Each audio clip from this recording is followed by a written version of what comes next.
Another day, another dollar. How's it going, everybody? My name is Infamous Isaac, and I'm here with a video on The Boys Season 2, the second season in the three-part series. Well, not series, well, not three-part either, but the second season in this show. Season 3 is up next, and Season 4 is going to release in 2023, so can't wait to see that. But if you guys want my rating for Season 2 right now, off the cuff, off jump, it's a 9. I'm probably gonna title this praising season two, but I liked it for different reasons. Because at first, I wasn't really like crazy off of the season because there were some things that I didn't like about it, but that's me as a person and not like a knock against the writing and the team and all that. So it was just like it was a little weird to get adjusted to, but it's not like it was a change in direction for the show. It fit what it was going for. It's just it was weird for me, right? It's not out of character. It's just I can't explain it without getting into spoilers. But after that, after like first three episodes maybe, it was just going full steam. And while the first season I liked it off of hype, like complete hype, not like the first season was bad and I was like, oh yeah, the boys, it's a good show, I'm gonna like it. No, I liked the first season because it was just sick. It was generally just so dope to watch. It was fun, it was awesome. I loved it from start to finish. This season, I didn't like the first three episodes too much. I thought they were like, they were alright. Actually, excuse me, I didn't like the first two episodes. I think episode three was, yeah, I, I didn't like the first two episodes, and then after that, it was just great. It was just amazing. But after that, the season was great. It almost matched the first season's like rating for me, but only a little bit short. But that doesn't mean that it wasn't good. So I'm gonna give it a 9. But if you guys want to hear the spoilers, then by all means stick or stick around. But if not, then shoot. I'll see you all in the next video. But spoiler section now. So this season, honestly, I don't even remember where it picks off. Like, cause this show, each episode is an hour long, so it's a lot. But it does pick off where we left off before with Billy, what's his face, seeing his son and daughter, or not son, but his wife, excuse me, his wife, and all that, and then learning that what's his face, Homelander is actually the father of that son, and that he R word his wife. So it's like, oh shoot, now they have a forcible connection between the two. Billy hates Homelander because he tore him away from his wife, and Homelander is just a terrible person. So literally, it's like you have that connection now. Like both of them know of each other's existence, like permanently. They know they are conscious. Like if they see each other in the street, they're gonna box basically. But the season basically goes along with trying to take down Vought. Now we have what's his dude's name? Huey, Mother's Milk, Frenchie, Kimiko, and what's his dude's name? Billy. Billy comes back around like episode 3, around there, and they start going basically. It's just plans to take down Vought, and it's a lot of stuff. Episode 3, one of my favorite episodes from this show. It was really good, really really good. That whole episode was just a banger from start to finish, and I have no complaints about it.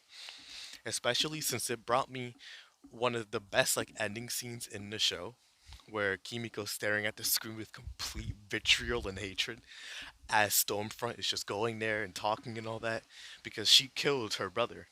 Or excuse me, Stormfront killed Kimiko's brother.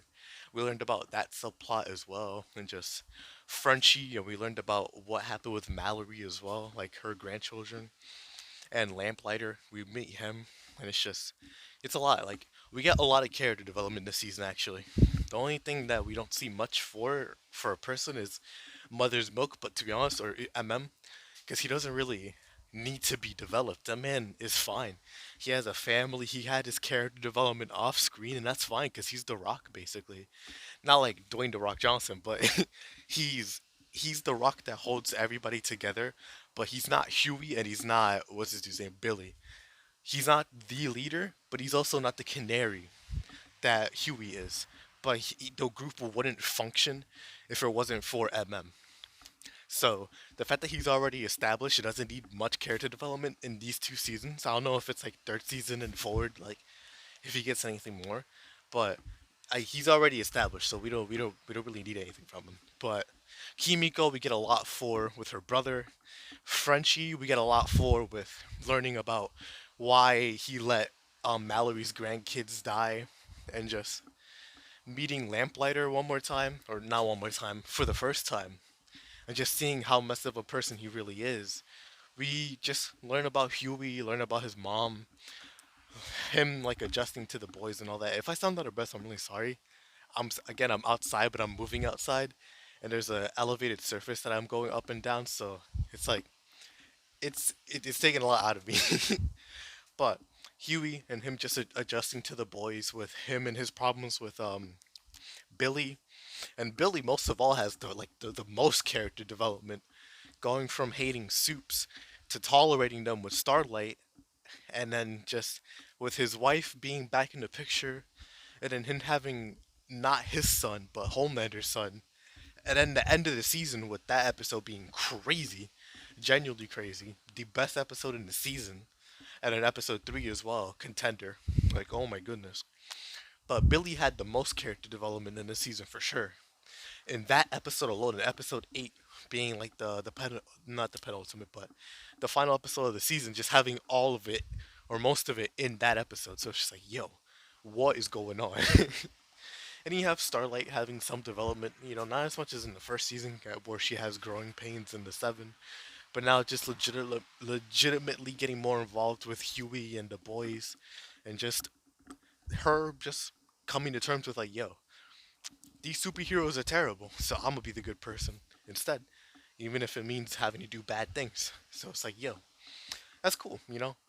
It's I want to talk so bad about like Invincible and this show and comparing the two because it honestly, I'm not trying to do it out of disrespect, but it's generally just human nature for me, at least, to compare the two because they're so similar in terms of they're both superhero shows that show the corruption of superheroes, like the negative side, and they have similar character archetypes in those shows. So it's like it's hard for me not to talk about them. So hopefully I'll do a video on them and just go over them. But for right now, I'm gonna refrain because the first video I did on season 1 had a lot of that, so I'm not gonna talk about that. But this season generally, it is a 9.5. Like, or excuse me, not 9.5, a 9. Last season was a 9.5. Oh sure, I thought I saw a dog running at me. Oh, I'm about to, well, start going crazy, bro. It's just a lamp.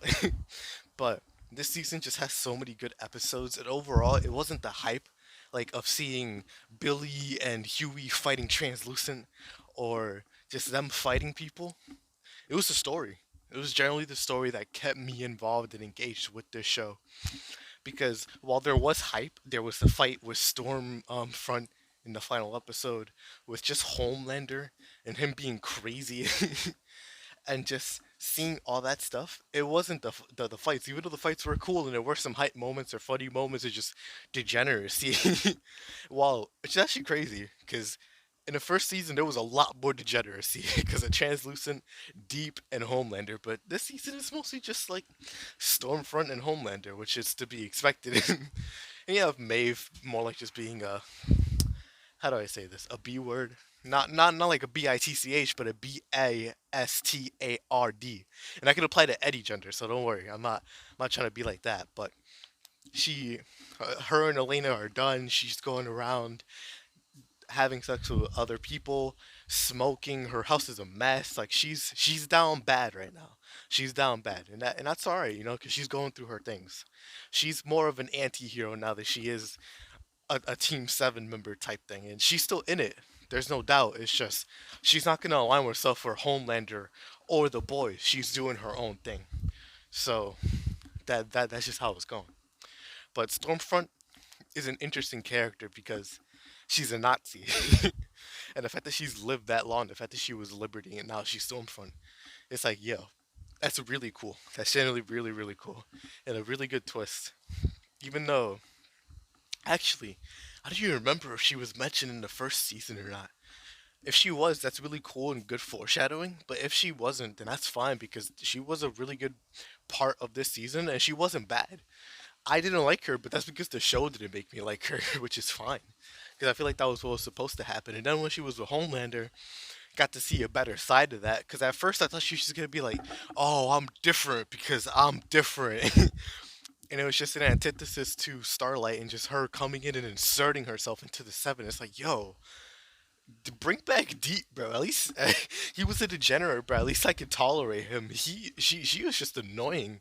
But then later on, as the season progresses, it was like, oh shoot, you're all right. You're not good because you're a Nazi and you hate black people, but you're all right. You're okay. So I thought Stormfront was all right. I didn't have any problems with her. I thought her inclusion with Homelander and just her not being a replacement, but a different part for Homelander's development.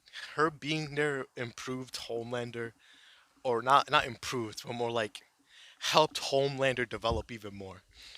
But then also Ryan, which is Homelander's son, his inclusion is really good, really good because child characters tug on the heartstrings, especially Ryan with what happened in episode 8.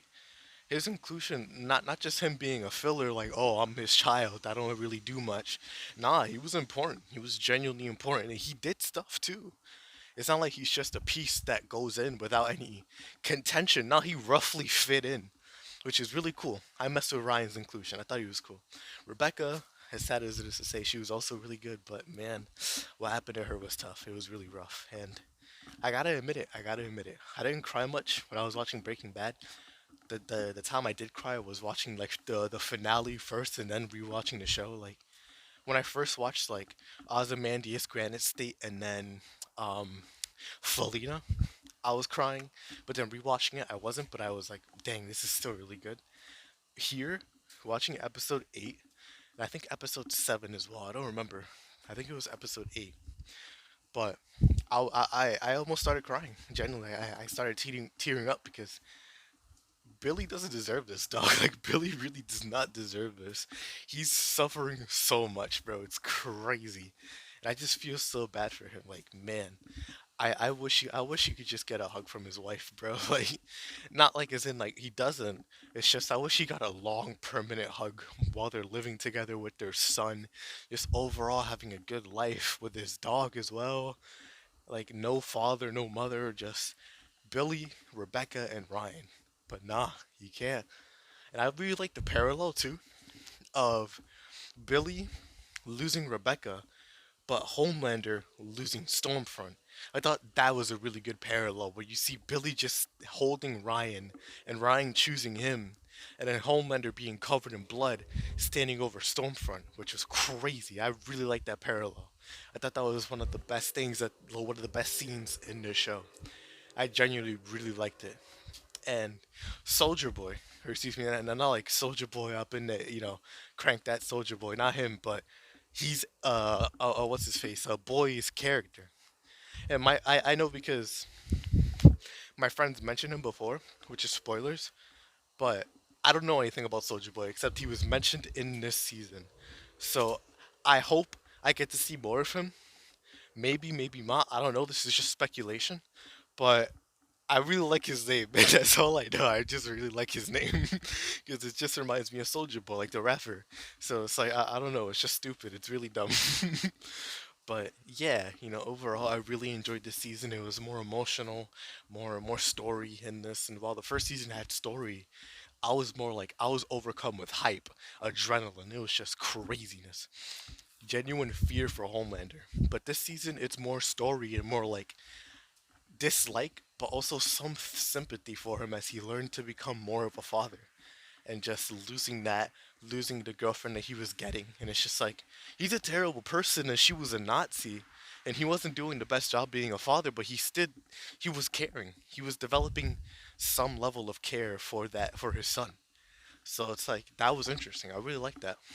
But I wonder if Homelander would change in the later seasons or not. I don't know. It's interesting to see because these people are not good.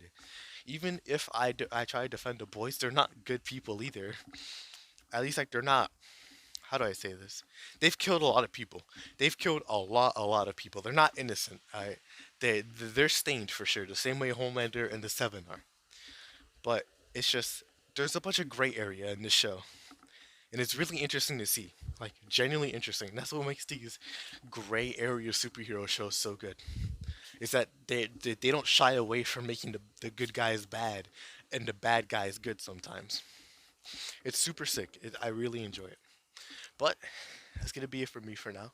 I'm gonna give this show or excuse me, this season a 9, and next up is season 3. I probably shouldn't be doing this, like just watching this show all the way through because I still have homework to do, and the semester's coming to an end, so I gotta get on that for real. But I'll check y'all out. Thank y'all for watching. Hope y'all stay safe during this crazy time. And I'll see you all in the next video. This has been Infamous Isaac. Hope you all have a great rest of your day. Oh, sorry about the no upload yesterday. I was I'm recording this the same day I finished season 2, which is Tuesday. I'm dating the video, but whatever. And I didn't have time to like really upload because I finished the season like at around 11 basically. So I couldn't really, record that day. But I'll see you all in the next video. Sorry for no upload, but yeah, whatever. Peace.